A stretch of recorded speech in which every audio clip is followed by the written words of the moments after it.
this team they're going to stick around the whole game. They never out of a game. With how well coached they are, how hard they play, and the penetrators and creators they got on their team, they're never out the game. So I think we did a solid job of staying poised, especially coming out the third. But we were just terrible to start the third. And, and we was able to, get some momentum back after that timeout. So I felt like, it was a back-and-forth battle. They throw punches, we throw punches. And luckily we came out with the last one. Curious looking at Chris and the way he played in the fourth quarter. Monty thought it was the first time in a while that all three of you were in go mode because it's kind of been trying to figure out who does what. So how big was that for not only you three to be in that mode, but then him to play the way he did before? Yeah, it's definitely good when we all three aggressive and trying to make plays and trying to play fast-paced. And I think tonight we all did a solid job. And, we're still growing. We're still trying to learn each other.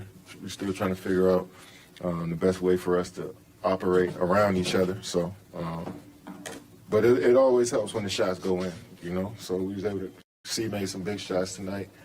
Book and made some big shots. So, it was always good when the shots go in.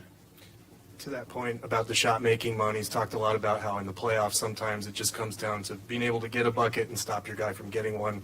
How have you guys liked the balance as far as, getting your shots and hitting shots like that third quarter, but also keeping the ball moving a little bit? Yeah, I mean, it's you want to guard your yard, guard your guy, and then if you get an opportunity to be aggressive on the offensive side of the ball, don't hesitate. So, yeah, that's just the name of the game. They know your plays. They're taking away a lot of your sets. They're playing more physical, so you got to fend for yourself out there sometimes. And it's going to go back between being a team game and maybe an individual game here and there. So I think we do a good job of having a balance between both. We got good ISO scores, and we played well as a team.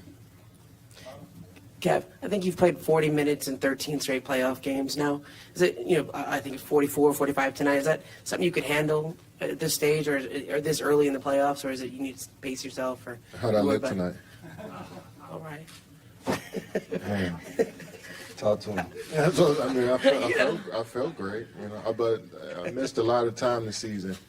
And, so, yeah, I want to be out there every minute. I wish I could play 48 every game. Just a quick follow. LeBron's always said when he plays a lot of minutes, it's actually training to play a lot of minutes in the playoffs. Like, this is when you want to play a lot. Yeah. Is that kind of how you are in the same way? Yeah, I mean, you want to be out there. You don't want to sit on the bench. I mean, everybody want to be out there in the action. So regardless, sometimes you might be tired. You just fight through it. But we got such a great training staff, coaching staff. They always monitor us. Monty always come to me and ask me if I wanted to come out. So, they always on top of it. If I feel like I need a break, I'll take one. Kevin, Monty mentioned the other day that you were getting frustrated by the physicality that the Clippers were trying to get you with, but how have you been using getting to the foul line to combat that a bit? Yeah, I wouldn't say I was frustrated from the fouling, but they doing a good job of sending the two at me in my spots. I see a small guy in the post, I want to go to work right there, and then I see somebody else coming over to help. So, yeah, that may be a little frustrating, but physicality, I mean, every time I step on the court, whether it's a pickup game or NBA game, somebody going to be physical with me because of my stature. So I've been playing through that since I was 8 years old, so it ain't nothing different, but it's just trying to figure out what's the best way for us to be efficient. Sometimes I get a little frustrated when we don't play efficient basketball.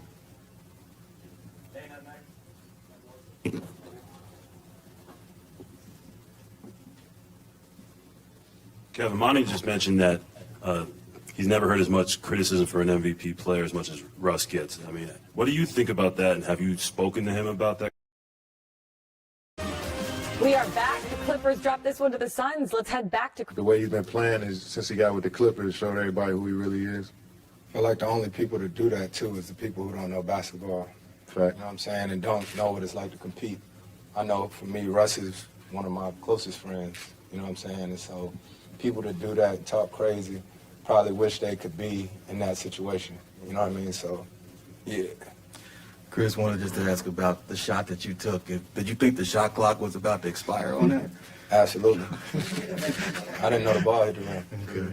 But that, obviously, the fourth quarter, the way you played, maybe just speak to that and how you've done it before, but to be able to, after a game the other night, to be able to come back and have that kind of game. Yeah, just playing this game for a long time, you know, we learn in different ways. We seeing, you know, I never played with this much talent, you know what I'm saying, where people are doubling off of me. Like I said last game, I never shot that many open shots. So it's something that I'm getting used to, trying to figure out when to pick your spots, when to be aggressive, and we're figuring this thing out on the fly. I was just happy that, you know, a few of them fell tonight. Last three.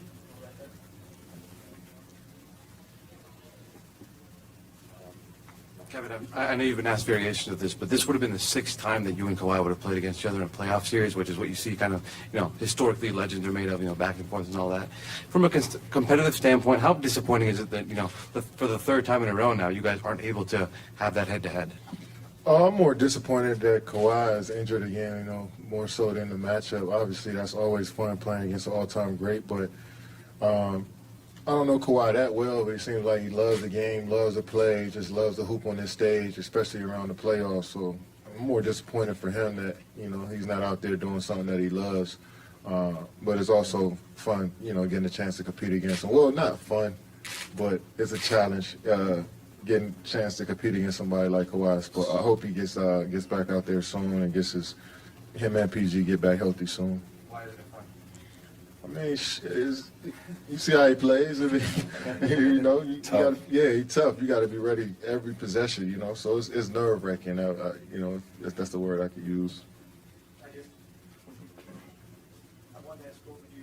He was talking about how, and you guys are veterans, obviously, how in the playoffs when you have these very short turnaround periods, that maybe you won't run a lot. That there's some sports science people that are telling you how much you're running, how much you aren't. Are you guys in the back of your mind have been aware of that as well? Man, we love to play basketball. You know what I mean? And what year is this for you, Kay? 16. 16. This is my 18th year. You don't get here just sitting on your ass. You know what I mean? You work. And so that's been the coolest thing about working out with Kay every day and with Book. You know, we work. And so we do all the work during the season, during the summer, and all that for these moments. I think the analytics and all the optics of the game, the first thing everybody look at is the minutes. You know what I mean? You got to actually watch the game. You know, there may be a 4-minute, 5-minute stretch where we just out there sort of occupying while Book going to work. You know what I mean? So it's not just everybody, oh, how many minutes did they play? It's how was the minutes? And I think that's where we communicate and we talk and we be like, yo, how you feel? How you feel? And we pros, so we just try to figure it out. Hey, Chris, I've seen you have fourth quarters like that in this building before. But when you're just looking at how this team is playing, like, you don't have to do that for this team, right? You said this is the most talent you've ever played with.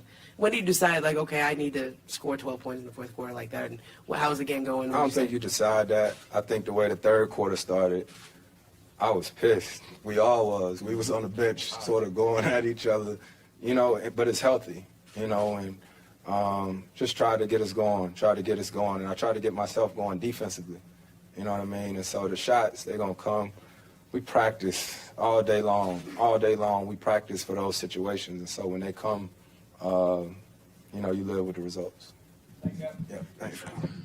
The Suns now up 3-1 in the series. It shifts back Game 5 in Phoenix.